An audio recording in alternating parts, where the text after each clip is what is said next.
All right, welcome back. So today, I think this is going to be definitely a short video. I just have a quick thought. I was reading this new book called Zero Limits by Joe Vitale. Um, it's really good. It's really good. I'm not going to get into all the stuff in the book, but basically, one of the lines that I read made me think about improv. And I've been doing improv, well, technically my entire life. We've all been doing improv. But if we're talking about classes and then performing and stuff, I've been doing that for about 2, 3 years, something like that. And I decided to take another class um, here in Atlanta, and it's been a lot of fun. It's been a lot of fun. But in case you have never taken improv, the big thing is everyone knows about is the yes anding. So if you have two people in a scene, you have your scene partner. So if you come into the scene saying a line, like, "Wow, this place is pretty hot," the person would have to respond, not internally, yes, and confirming that yes, it is hot here, and uh, we're in an oven. So now the reality is that it's hot because both characters are in an oven. Um, and then the third, it'd be like, yes, and we're in an oven, and we're cupcakes or something like that. It's like, all right, now it's established that they're both cupcakes in an oven, being made or whatever that is. So it's a silly world, but it becomes truth anyway. So, and I realized that throughout the years of doing improv, in our everyday lives, we're always doing improv because it's like we're not going by a script. Like when you woke up in the morning, like today, you didn't know everything you're exactly going to tell people or do. Same with other people. So we're constantly improving. We're on our feet. We're like right now. That's why I'm going because I don't know what the next thing is. So then I realized that so many times, just ourselves, like those people.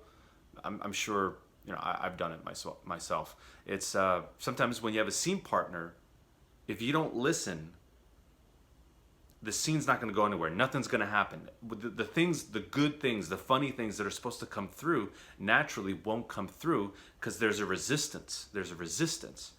So in life, God, the universe, our creator,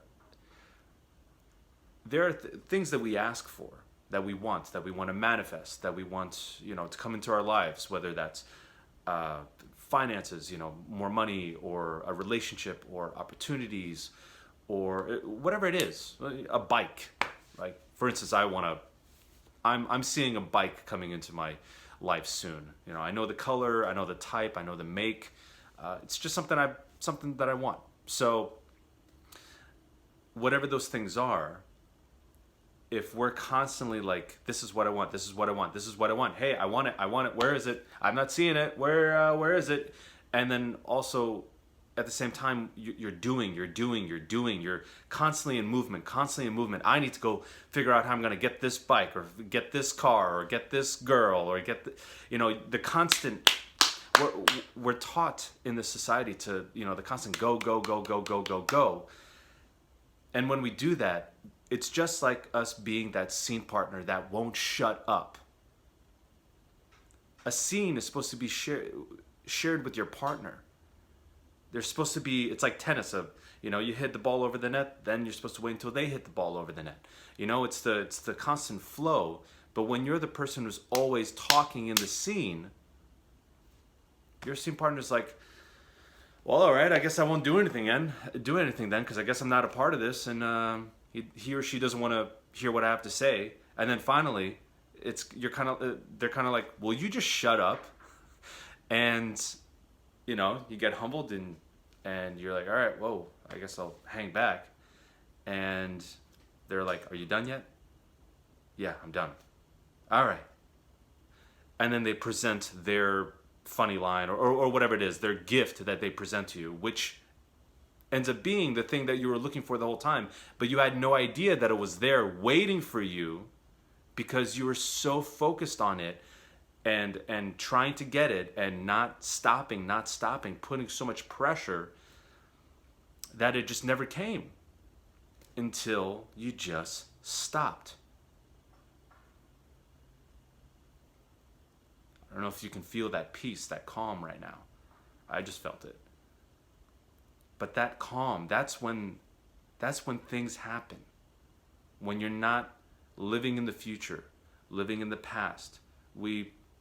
Last night during improv class, my instructor was saying how even in a scene, sometimes we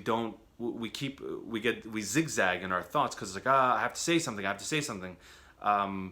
So it's like you're either thinking of what's to come or you're thinking about what happened already. But it's about being in the moment. And of course, very cliche, but it's still so true. We take it for granted. Being in the moment sometimes means just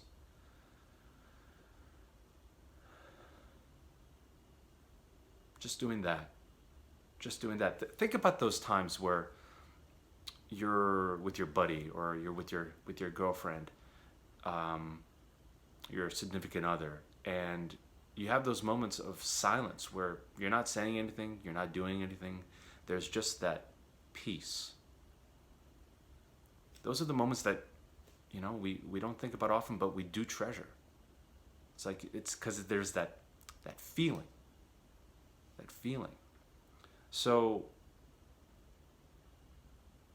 basically, let's stop getting in our own way. In so many ways we get in our own way. And what I'm trying to tell you is that, if there's somebody you're trying to attract into your life, or an opportunity, a job, a new business you're trying to start, or with the endeavors that you are trying to get going, but you feel like you need other people to help with other parts so that you can focus on what you enjoy most about it, sometimes you just stop searching for it. That's correct. Sometimes when we stop the go, that's when the thing actually happens. When the person presents itself, when the opportunity presents itself. It's like, I've been here the whole time. It's kind of like, let me try to give a good example. If there's a war happening, it's actually kind of extreme, but let's say there's a war happening. Okay, let's say you want to go to Bali. Like, for instance, that's a place on my list that I want to go to. The place looks amazing, and it's like, you want to go there. It's beautiful. It's paradise. But then we find out that there's a war happening there, like a local civil war or something, kind of dangerous, this and that. It's like, well, you know what? I'm going to wait this out. I'm not going to show up there. No, right now is not the good time. And then once things calm down, then you're like, all right, I think I'll show up now. It's kind of the same thing with the things that are wanting to come into your life, because that's the thing. We at least I do, and if I'm thinking, I'm sure millions of others are thinking it too, that sometimes we want things so much, and eventually, if they're not showing up, we think, oh, maybe I don't deserve it. Maybe that thing or that person doesn't want me. And sometimes we're in resistance to it because we're so fixated on it. And we are that war, we are that chaos, that danger, that the thing we want to come into our life doesn't want to even get close to us, because it's like, I can't nope, not going to be coming in there at that time. But once you calm down, you learn how to just breathe and just focus on the moment and live moment to moment, not thinking about the future, not living in the past. That's when it looks in on you and it's like, all right, I think it's safe now for me to enter into this person's life and give them the gifts that they've been asking for. And probably these gifts are even better than what you could have ever imagined. They tend to be, because we focus on what we want. You know, what is that Rolling Stones song? You might not always get what you want, but you just might get what you need. And what you need is sometimes even better. So, yeah, well, I'm going to leave it on this note. Thanks for tuning in to this non-remote Actually, no, you could use a remote for your Google TV, something like that.